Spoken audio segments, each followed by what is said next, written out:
right out of nowhere. The conversation got really heated when I brought up her recent spending. $900 blazer, $1,200 for a wellness retreat weekend, $2,000 at some designer boutique, all in the last month. Her response, well, I need to look professional if I'm going to be part of the business. That's when I lost it a little and said, Tiffany, you're not part of the business. You've never been part of the business. Changing legal documents behind my back doesn't make you part of the business.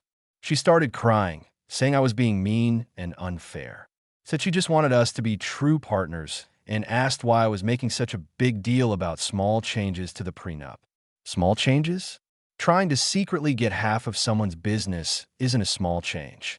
That's like saying painting your house a different color while you're on vacation is a small change. The whole thing ended with her storming out, saying she needed time to think and that I clearly didn't value her enough. She's been staying at her parents' house since then. I talked to my lawyer. He said the changes aren't valid since I never agreed to them. But he's worried about what other documents Tiffany might try to modify before the wedding. After that fight about the prenup, Tiffany kept texting me these long messages about how I was being unreasonable. I can't believe you're being like this, her message read. I thought you trusted me all these years together, and this is how you act over a few small changes. My fingers hovered over the keyboard. Trust goes both ways, Tiffany. You altered legal documents without telling me. How is that okay? They're just small changes. 3 dots appeared, disappeared. Then another message popped up. That's when she dropped the bomb. Mark said, every smart woman does this before marriage.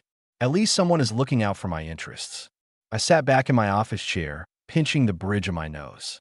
Mark, of course, her brother, who drifted back into town 3 months ago, trailing the debris of 3 failed marriages and a resume of 6-month jobs like toilet paper stuck to his shoe. Before I could respond, my office door burst open. Amy, my assistant, rushed in behind Tiffany, her face flushed. I'm so sorry, sir. I told her you were in the middle of. Tiffany stood in the doorway, her blonde hair disheveled, eyes blazing. Across from my desk, my biggest supplier turned in his chair with raised eyebrows. We need to talk about this now, Tiffany announced, her voice echoing off the windows. You can't just ignore me because you're mad about the prenup. The color drained from my face. Tiffany, I'm in a meeting. Oh, I'm sorry, she said, not sounding sorry at all. Am I interrupting business? She spat the word like it was poison. I turned to the client, who was already gathering his papers. I'm so sorry about this. Perhaps we could reschedule for tomorrow. After he left, I closed the door and turned to Tiffany. What are you thinking? You can't just burst into business meetings. She tossed her purse onto a chair. Oh, so now I can't even come to my future business. Mark says I need to start asserting myself more. The mention of her brother's name made my jaw clench. This isn't your business, Tiffany. And why are you taking advice from Mark? He's never run anything successful in his life. Don't you dare talk about my brother like that. She stepped closer, jabbing a finger in my chest. He's been through divorces. He knows how men like you operate. I stepped back, stunned. Men like me? What's that supposed to mean? You know exactly what it means. She crossed her arms.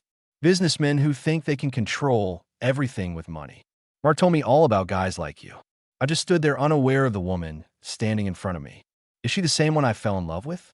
Mark says I should be on all the bank accounts before the wedding, she declared. He says, that's the only way to make sure you don't hide money from me. I stared at her, trying to reconcile this person with the Tiffany I knew 3 months ago. The independent woman who supported my dreams, who laughed at my bad jokes, who never needed anyone to tell her what to think. Tiffany, I said softly, the original prenup already guarantees you'll be taken care of. Why isn't that enough? Her eyes flashed. Taken care of? I'm not some charity case. I deserve half of everything.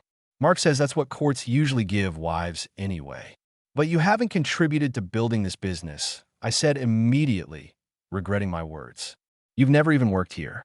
I've been supporting you emotionally. She paced the office like a caged animal. That counts for something.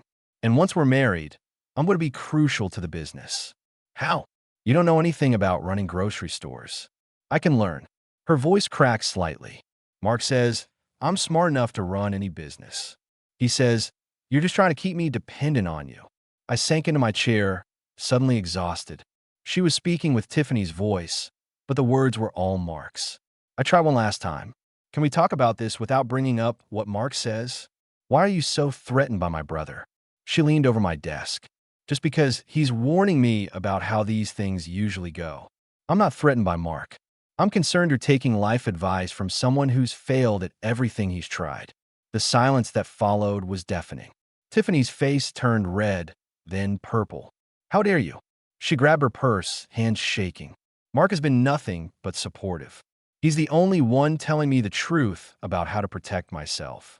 You're just mad because he's helping me stand up to you. She stormed toward the door, then turned back, her eyes cold. Mark says I should be documenting all of this. Your controlling behavior, how you're trying to isolate me from my family. It'll all be useful later. The door slammed behind her. I reached for my phone to call my lawyer. While explaining everything, he interrupted. Has Tiffany's brother Mark ever asked about the details of your business finances? My blood ran cold.